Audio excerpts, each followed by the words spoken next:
Okay, you heard of Skyrim? Well, here's Sky Rogue.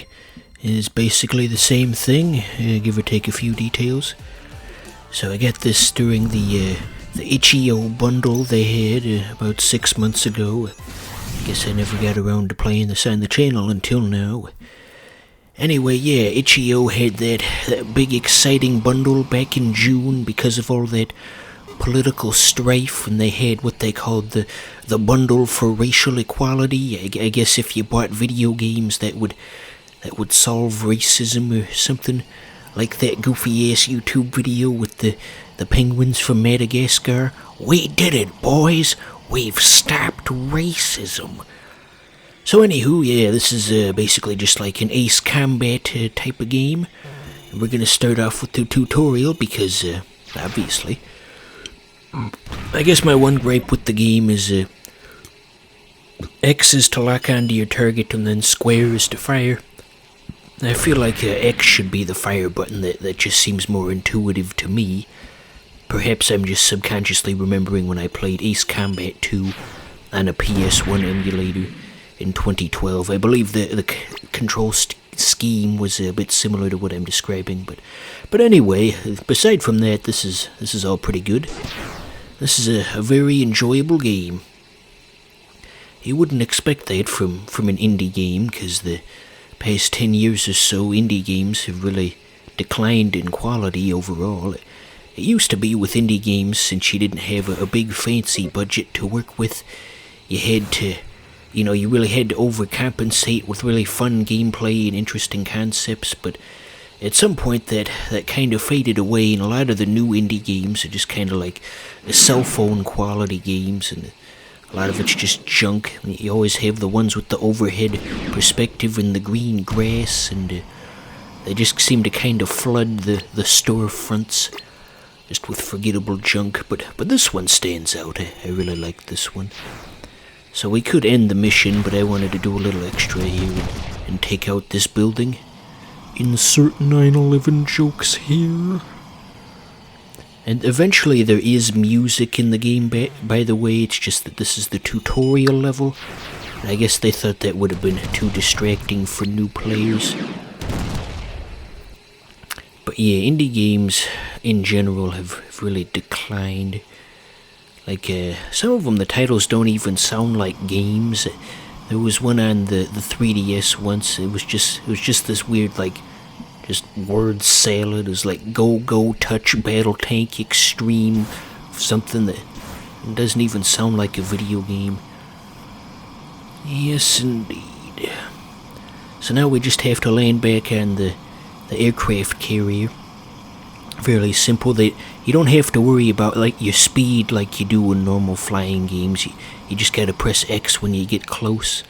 It's not like that Top Gun on the NES game that AVGN made famous. He was all, oh, I'm gonna land the plane, and then, fuck. Okay, so here's the background music. That'll add some much needed intensity to this flight simulator. So the thing circled in red on our right there, that's the main target, but you get bonus points for doing the extra ones. So that's pretty cool. So this art style is a bit reminiscent of Mega Man Legends, isn't it?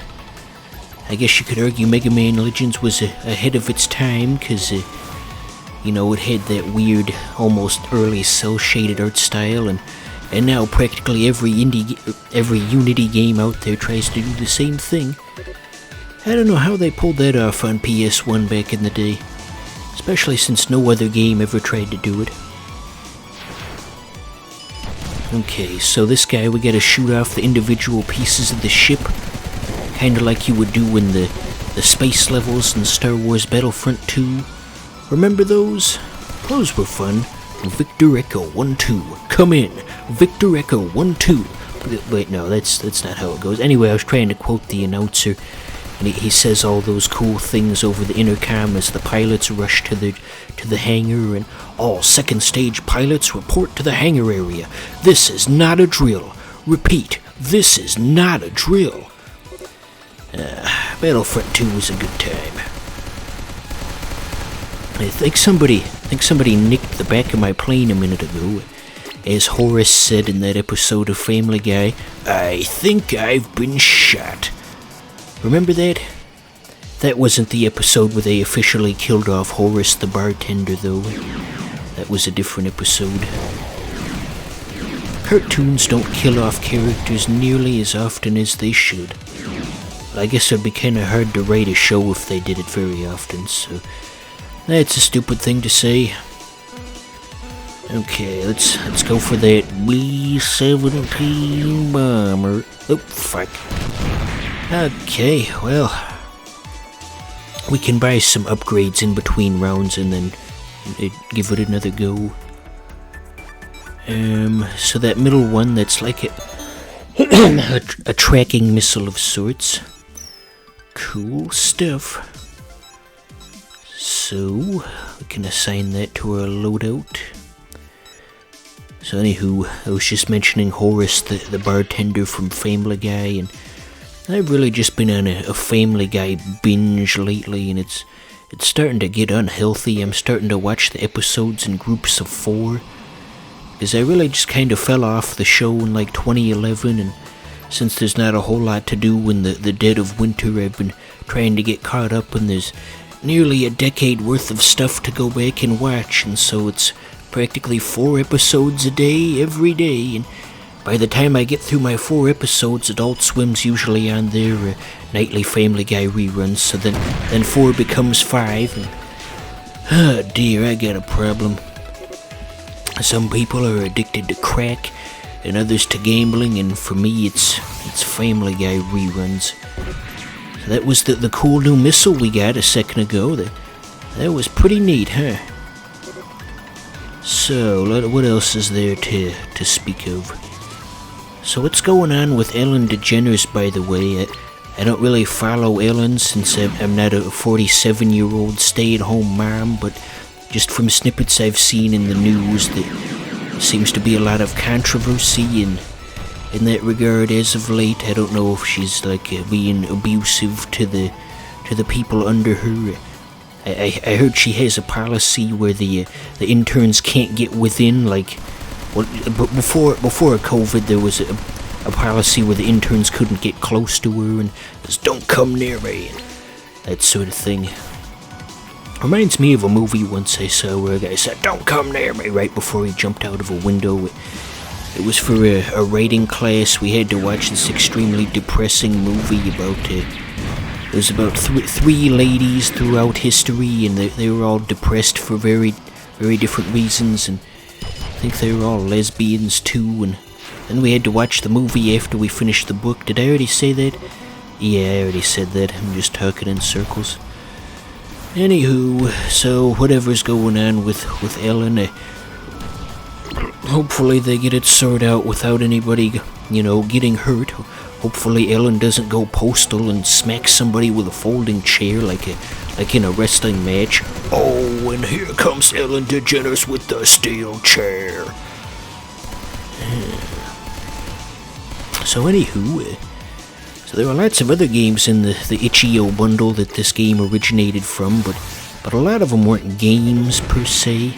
A lot of them were just like, you had asset packs, and then you had tabletop games, as they call them, wherein you just print off a PDF that has some rules on it, and then you can develop a board game based on those rules. And the actual games make up maybe like 60% of the bundle. But there is some decent stuff in there. I mean, obviously it's too late to buy it, but if you had it on your account, if you grabbed it back then, I would recommend going through and taking another look at it when you get the time, as there is some neat stuff. So, Christmas is coming up. Let's talk about that. It's Christmas! It's Christmas!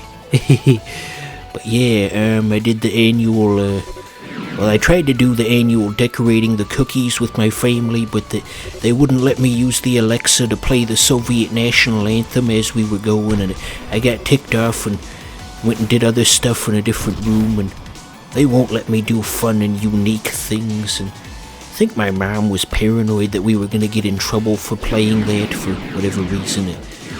Not sure what the thought is there. And down goes that radio tower. Insert 9/11 joke here. So I've talked about literally everything on my list of conversational topics for this episode.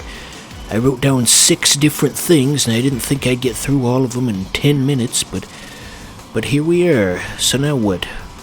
I like how you can revert the camera back as you're flying away. That gives you some cool angles. As you're flying away. Flying away, flying away. Wasn't that some song by the Australian lady, Sia? Or maybe it was Fire Away, actually. Speaking of Sia, remember that song she did in 2016 that was a collab with Sean Paul? Why did the radio stations take out all of the Sean Paul parts?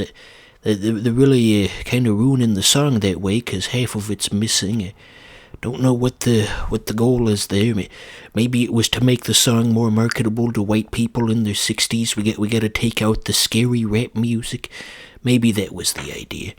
Well, anyway, I got one more episode of Skies of Rogue in the backlog, and we'll see when that happens.